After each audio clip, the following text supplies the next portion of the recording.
दोस्तों share track में आपका स्वागत है। मैं राज बोल रहा हूँ। आज मैं आपको कुछ फंडामेंटल चीज़ों के बारे में बात करने वाला हूँ, क्योंकि आप में से कई लोग जो है इंग्लिश अच्छी तरह से नहीं जानते हैं। इसकी वजह से हमने हिंदी चैनल बनाई, लेकिन हमारे जो ओरिजिनल इंग्लिश चैनल है उसमें मैंने बहुत सारे कॉन्सेप्ट्स लोगों को सिखाए थे। तो उनमें से कुछ इंपॉर्टेंट कॉन्सेप्ट्स मैं आपको यहाँ पर समझाना चाहता हूँ, ताकि आपको जब आप HIV मेडिसिन के बारे में, जो टेक्नोलॉजीज़ के बारे में मैं बात करूँगा, तो आपको समझ में आएगी कि क्या चीज़ है ये सब। तो आज बेसिकली हम इमर्जिंग टेक्नोलॉजीज़ यानी कि जो आधुनिक टेक्नोलॉजी है मेडिसिन में, उसके बारे में बात करने वाले हैं। इसके अंदर आ जाएगी जीन एडिटिंग, इसके अंदर आ जाएगी एंटीबॉडीज़, मोनोक्लोनल एंटीबॉडीज़, ये सब इसके अंदर शामिल हो जाएगी। RNA थेरेपी भी शामिल हो जाएगी। तो इसके बारे में आज हमारा वीडियो होने वाला है।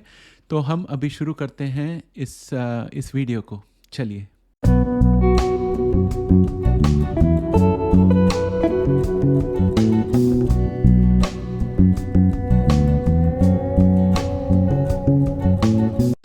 दोस्तों, ये जो मेडिकल साइंस जो है जिसमें हम लोग बड़े हुए, अब मैं तो लगभग तकरीबन 60 साल का होने को आया हूँ।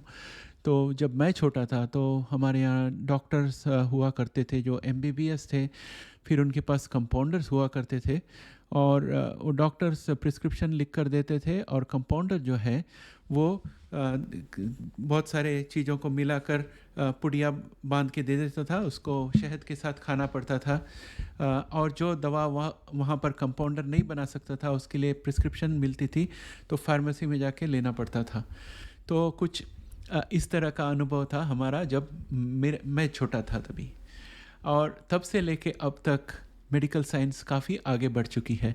उन ज़माने से लेकर हमारे यहाँ सिम्टम्स को ट्रीट करने की आदत रही है, और सिम्टम्स को कंट्रोल करने के वजह से वो जो डिज़ीज़ का जो साइकिल होता है वो ख़त्म हो जाता, और उसके बाद सिम्टम्स भी चले जाते हैं और दवा भी बंद हो जाती। तो कुछ इस तरह से ट्रीटमेंट हुआ करता था। उसके बाद ये जो सर्जरी की भी रेवोल्यूशन आ गई, जहाँ पर बॉडी के अंदर जाकर सर्जरी करके जो ख़राब ऑर्गन्स रहेंगे या पार्ट्स रहेंगे उनको रिपेयर करके वो सब करने का शुरू हो गया। जैसे ओपन हार्ट सर्जरी होती है, या स्टेंट सर्जरी होती है, या अपेंडिक्स की सर्जरी होती है, वो सब भी आ गई। और आप लोग जब जो 20-30 इयर्स के लोग हैं, आप लोग जब बड़े हो रहे थे तो आपको ये सब दिखाई दिया होगा। प्रिस्क्रिप्शन मेडिसिन, जाके फार्मेसी में से दवा ले आओ और सर्जरी कराओ, ये सब चीज़ें आपको नॉर्मल लगती होगी। लेकिन आगे की दुनिया जो है बहुत तेज़ रफ्तार से बदल रही है, और वो इसलिए क्योंकि रिसर्च काफ़ी हो रहा है। पहली बात ये है कि DNA के बारे में जब वैज्ञानिकों को पता चला और उन्होंने उसके ऊपर रिसर्च करना शुरू किया, तो उन्हें पता चला कि हमारी जो सृष्टि है, वर्ल्ड में जितनी सारी चीज़ें हैं, चाहे वो पेड़ हो या पौधा हो या आपका एनिमल हो या इंसान हो, जो भी हो, हर एक के अंदर DNA होती है। अनाज का एक दाना हो तो उसमें भी DNA होता है, और DNA जो है वो कहलाता है कि वो ऑर्गेनिज्म किस तरह का होगा। और ये अमीनो एसिड जब जॉइन होते हैं कोई प्रकार से, तो वो प्रोटीन बनते हैं। जिस सीक्वेंस में और जिस शेप में जॉइन होते हैं उसके हिसाब से वो प्रोटीन बनता है। तो हमारे शरीर के अंदर सब कुछ, मेरे हिसाब से तो हमारे शरीर के अंदर पूरा प्रोटीन का ही चलन है। जैसे देश में आपको किसी से कुछ खरीदना हो तो जैसे आप रुपए देकर खरीदते हो, उसी तरह प्रोटीन जो है वो शरीर का रुपया है, ऐसे मैं समझता हूँ। मेरा मॉडल है दिमाग में उस तरह से समझने का। तो जो कि DNA के बारे में साइंटिस्ट को पता चल गया, एमिनो एसिड्स के बारे में पता चल गया, फिर उन्होंने ढूंढ निकाला कि किस तरह से हमारे शरीर के सेल्स बढ़ते हैं। एक सेल का 2, 2 का 3, 3 का 4, ऐसे करके हमारी जैसे उम्र बढ़ती है हम बड़े बड़े होते जाते हैं साइज़ में। तो ये सब चीज़ें कैसी होती है वो उन्होंने फाइंड आउट किया कि सेल डिवीज़न कैसे होता है। तो एक सेल से दूसरा सेल बनता है, तो DNA किस तरह से अपने आप का डुप्लीकेट बनाता है और नया सेल बना के उसको अलग करता है। और शरीर में ऊर्जा कहाँ से आती है? प्रोटीन को सिंथेसाइज करके, और शुगर्स को सिंथेसाइज करके, और फैट्स को सिंथेसाइज करके वो शरीर में ऊर्जा बनती है। तो ये सब नॉलेज आ गई साइंटिस्ट लोगों को। लेकिन सबसे बड़ा आविष्कार ये हुआ जब DNA जो है, जो थियरी में लोगों ने, साइंटिस्ट ने ड्रॉ करके निकाला था, उसको वास्तव में एक्चुअल रीड किया, वो एक मशीन जो बनाई जिसको जेनेटिक सीक्वेंसिंग मशीन कहते हैं, उसके वजह से बहुत प्रगति हुई। ह्यूमन जीनोम एक्सपेरिमेंट करके एक था जिसमें साइंटिस्ट, दुनिया भर के साइंटिस्ट मिलजुल कर ह्यूमन डीएनए का छोटा छोटा हिस्सा लेकर हर एक साइंटिस्ट का ग्रुप जो है एक एक हिस्सा को सीक्वेंस करके लाया और उन सब को जोड़ के पहला ह्यूमन जीनोम बना। और हमारे डीएनए में बहुत सारे अमीनो एसिड्स है, बहुत ही बड़ा डीएनए है और उसके अंदर बहुत सारे रेट्रोवायरस भी है जो ह्यूमंस को बहुत बहुत सदियों पहले इन्फेक्ट किए थे और उनकी निशानी रह गई है। और उनमें से कई अच्छे रेट्रोवायरस भी है जो हमारे शरीर में शामिल है।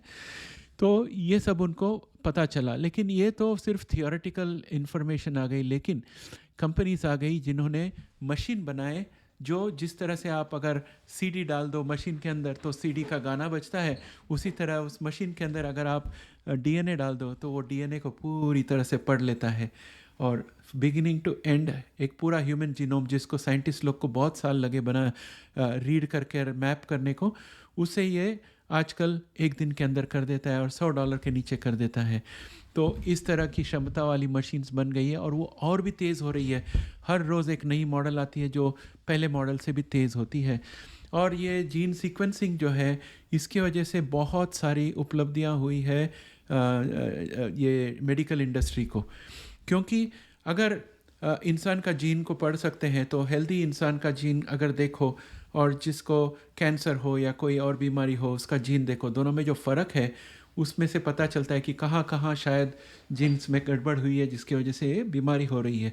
ऐसे कोई परिवार है जिनमें ब्रेस्ट कैंसर का जीन होता है, तो वैज्ञानिकों को पता चल गया कि ये कौन सी जीन है जिसकी वजह से ब्रेस्ट कैंसर होती है। उसकी वजह से पहले से जेनेटिक स्क्रीनिंग करके लोगों को बता दिया जाता है, देखो आपके फैमिली में ब्रेस्ट कैंसर का ये जीन है, इसकी वजह से आप मैसेक्टोमी कर लीजिए, ये बताया जाता है। और आपके फैमिली में इंटेस्टाइनल कैंसर का रिस्क है, यानी जापान में बहुत लोगों को इंटेस्टाइनल कैंसर होती है। तो वो सब जो मार्कर्स है वो पता चल गए साइंटिस्ट को। तो पहले ये होता था कि वो कहते थे कि भाई आपको ये चीज़ का रिस्क है, इसके लिए आप प्रिकॉशंस ले लीजिए। फिर आगे चलकर क्रिस्पर कैस9 का आविष्कार हुआ, जिंक फिंगर न्यूक्लियस का आविष्कार हुआ और बेस एडिटिंग, प्राइम एडिटिंग, ये सब एडिटिंग सिस्टम का आविष्कार हुआ जिसकी वजह से साइंटिस्ट लोग जाकर जहाँ पर डीएनए में गलती है उसको करेक्ट कर सकते हैं। तो जब करेक्ट करने का कैपेबिलिटी आ गया तो ना ही साइंटिस्ट बोल सकते हैं कि आपका डीएनए के एनालिसिस के अनुसार आपको ब्रेस्ट कैंसर होने वाला है, बल्कि वो जाकर वो जीन्स को चेंज भी कर सकते हैं। तो कुछ इस तरह का कैपेबिलिटी आ गया है। लेकिन इंसान का जीनोम इतना लंबा है और हर एक जीन जो है एक प्रोटीन बनाता है शरीर के कहने पर। तो अगर हमारे शरीर को कोई तरह की पीड़ा हुई तो वो पीड़ा को शांत करने के लिए डीएनए को सेल कहता है कि आप हमें ये तकलीफ़ हो रही है, ये पीड़ा हो रही है। तो डीएनए जो है वो एक चुन के एक जीन को निकाल के उसका कॉपी बना के एमआरएनए बना के बाहर भेज देता है। एमआरएनए जब सेल के बाहर आता है तो वो प्रोटीन बनाता है। एमआरएनए जो है प्रोटीन का रेसिपी है। तो जब वो प्रोटीन बनती है शरीर में तो वो जो पीड़ा हो रही है शरीर को उसका समाधान हो जाता है। तो कुछ इस तरह से शरीर काम करती है।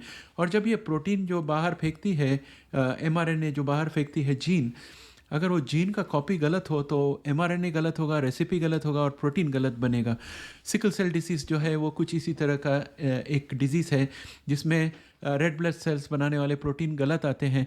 तो उसको फिक्स करने के लिए उस जीन को रिपेयर करना पड़ेगा और सही प्रोटीन बाहर आए, सही एमआरएनए बाहर आए, उसके लिए इंतज़ाम करना पड़ेगा। 2 कंपनियां ऑलरेडी इलाज ला चुकी है और 2 ये साल के अंत तक आएगी, जो एक बार शरीर में डालो तो ज़िंदगी भर के लिए असर करेगी सिकल सेल डिजीज़ एनीमिया के लिए। तो इस तरह के आविष्कार चल रही है। और फ़िलहाल जो हो रहा है वो ये है कि वैज्ञानिक लोगों ने आर्टिफिशियल इंटेलिजेंस को यूज़ करने लगे जीनोमिक्स में। तो इल्यूमिना नाम की कंपनी है, उसने प्राइमेट 3D AI नाम की एक आर्टिफिशियल इंटेलिजेंस सिस्टम बनाई है जिसमें उन्होंने क्या किया है कि हमारे जो पूर्वज है वो तो वानर थे, तो तरह तरह के वानर दुनिया भर में से उनका ब्लड निकाल के उनके ब्लड में से डीएनए का मैप निकाल कर सब कुछ एनालाइज करके देखते हैं कि हमारा और ये जो हमारे एंसेस्टर जो मंकीज़ है उनके बीच में खाली 1 या 2% का डिफरेंस है डीएनए में, उसकी वजह से इतना फ़र्क पड़ता है। तो जो एरिया डीएनए का समान है उसमें देखकर साइंटिस्ट को पता चल जाता है कि कौन सा एरिया डीएनए का जो है वो बिल्कुल सेफ़ है और कौन से जगह पर फ़र्क है, और फिर वो जहाँ पर फ़र्क है उसको और इंसान को जो बीमारी है उसके बीच में एक रिलेशनशिप करके वो ढूंढ के निकाल सकते हैं कि कौन से जीन्स को ठीक करना है। और उसमें भी अगर एक जीन्स में एक अल्फ़ाबेट का गलती हो, जिसको कहते हैं सिंगल अल्फ़ाबेट जो पॉलीमॉर्फिज्म हो जाता है उसको, तो वो सिंगल अल्फ़ाबेट को चेंज करना है तो बेस एडिटिंग कर सकते हैं, वो बहुत ही बढ़िया काम कर देगा। और अगर बहुत बड़ा सेक्शन को कट करके चेंज करना है तो क्रिस्पर कैस9 यूज़ कर सकते हैं। और ये सब जब हम कहते हैं कि बेस एडिटिंग यूज़ कर सकते हैं, क्रिस्पर कैस9 यूज़ कर सकते हैं, ये जो एडिटिंग के जो द्रव्य है उसको शरीर में अंदर पहुंचाने के लिए कोई मैकेनिज़्म चाहिए, यानी कि ट्रांसपोर्टेशन चाहिए। जैसे हमें घर से ऑफिस तक जाने के लिए या तो ट्रेन या गाड़ी का इस्तेमाल उसी तरह से ये एडिटिंग टेक्नोलॉजी को सेल्स के अंदर डालने के लिए वायरस का इस्तेमाल करते हैं या लिक्विड नैनो पार्टिकल का इस्तेमाल करते हैं। उसमें भी आविष्कार जारी है कि बड़े से बड़ा लोड और शरीर के हर एक सेल के अंदर ले जाने का, और या तो स्पेसिफिक सेल में जाने के लिए इस तरह से डिज़ाइन करने के लिए ताकि जो एडिटिंग द्रव्य अंदर जाते हैं वो गलत जगह पे एडिट ना कर दे।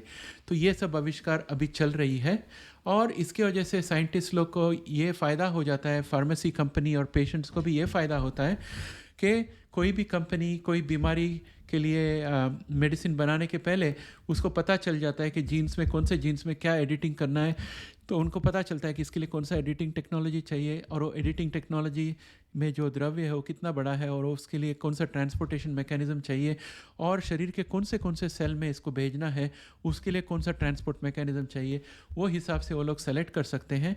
और सक्सेस का चांस कितना है वो भी उनको पहले ही पता चल जाता है, ताकि फ़ेज़ 2 क्लिनिकल ट्रायल तक जाके फिर फेल होने के बजाय पहले ही उनको पता चल जाता है और वो शुरू ही नहीं करते। उसके वजह से समय की भी बचत होती है और जो 1-1.5 साल खर्चा करने के बाद फेल हो जाता है वो पूरा खर्चा वो लोग सक्सेसफुल मेडिसिन में डाल देते हैं, तो सक्सेसफुल मेडिसिन का भाव बढ़ जाती है, तो वो भी नहीं होगा, आगे चलकर कम होगा। तो इस तरह से बेनिफिट्स आ रही है। तो दोस्तों ये बहुत संक्षेप में मैं आपको हाई लेवल में सब समझा रहा हूँ। आगे चलकर मैं हर एक कंपोनेंट्स के बारे में डिटेल में आपको वीडियो बना के बताऊँगा।